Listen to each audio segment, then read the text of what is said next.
Hello बच्चों, कैसे हैं आप। मैं आपकी टीचर सुमन शर्मा एक बार फिर से अपने चैनल पर आप सभी बच्चों का स्वागत करती हूं और आशा करती हूं आप सभी बच्चे भी बिल्कुल फिट एंड फाइन होंगे, मुस्कुरा रहे हैं। आज मैं आपको कक्षा 6 पल्लव हिंदी पाठ्य पुस्तक से पाठ 4 उठो धरा के अमर सपूतों कविता का अर्थ समझाने जा रही हूँ। आई होप आप इसे ध्यान से सुनेंगे। कविता शुरू करने से पहले मैं कहना चाहूँगी, जो बच्चे पहली बार मेरे इस चैनल के साथ जुड़े हैं, प्लीज़ वो मेरे चैनल को लाइक करें, शेयर करें और सब्सक्राइब करें, जिससे समय समय पर उन्हें हिंदी विषय संबंधी जानकारी मिल सके। तो बच्चों, शुरू करते हैं कविता। पाठ 4 उठो धरा के अमर सपूतों। कविता के कवि हैं द्वारिका प्रसाद माहेश्वरी। प्रस्तुत कविता में कवि देशवासियों को संबोधित करते हुए देश व समाज के नव निर्माण के लिए उठ खड़े होने का संदेश दे रहा है कि अब हमारे देश को नव निर्माण की ज़रूरत है, यानी नई चीज़ों के आविष्कारों की ज़रूरत है। तो देश की तरक्की के लिए बहुत ज़रूरी है। उठो धरा के अमर सपूतों, पुनः नया निर्माण करो। जन जन के जीवन में फिर से नव स्फूर्ति नव प्राण भरो। कह रहे हैं कि इस धरा के अमर सपूतों, इस पृथ्वी के सच्चे पुत्रों, अब जाग जाओ और पुनः अपने देश के लिए नई चीज़ों का निर्माण करो।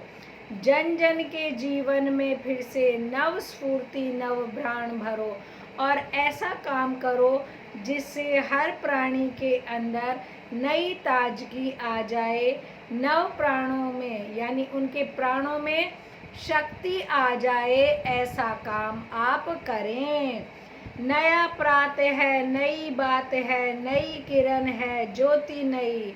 कह रहे हैं कि जब तुम हर जीवन के अंदर एक नई ताजगी भरोगे तो एक नया प्रातः होगा, नई सुबह के साथ, जिसके अंदर एक नई बात है, नई किरण की रोशनी है और नया प्रकाश है।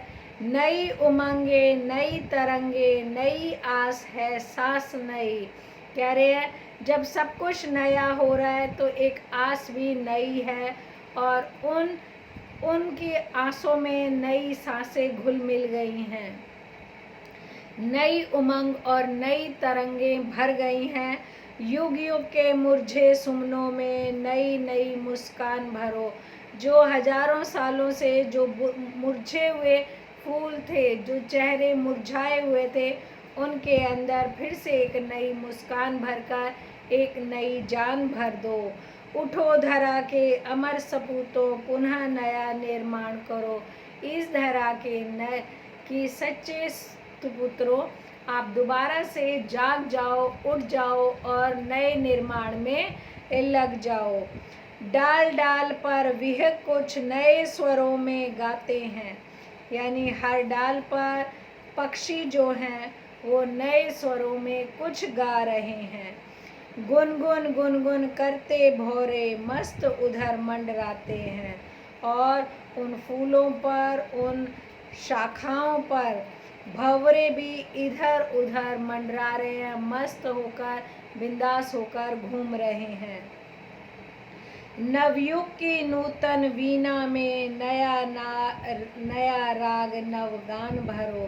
कह रहे हैं इस नए युग में, जो नए युग का निर्माण हुआ है, इसकी जो वीणा है, सरस्वती की जो वीणा है, उसके अंदर भी नया राग भर दो और नया गान भर दो, नए स्वर भर दो, जिससे क्या है, सारे संसार के अंदर नया स्वर फैल जाए, सब जगह पर सरस्वती का नया रूप बन जाए, सबके अंदर ज्ञान का प्रकाश आ जाए।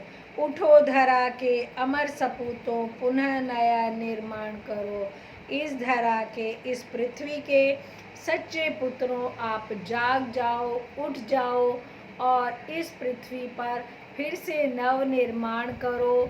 जिससे कि सबके अंदर नई ताजगी आ जाए, नव मुस्कुराहट आ जाए, सब मुस्कुराने लग जाए, सब खिलने लग जाए, सोई सब वनस्पति में जागृति आ जाए, सबके अंदर जोश भर जाए, उमंगे भर जाए, तरंगे भर जाए। तो आज के लिए बस इतना ही। बाकी का जो हिस्सा है वो दूसरे भाग में आपको समझाएंगे। ओके बच्चों, बाय, टेक केयर।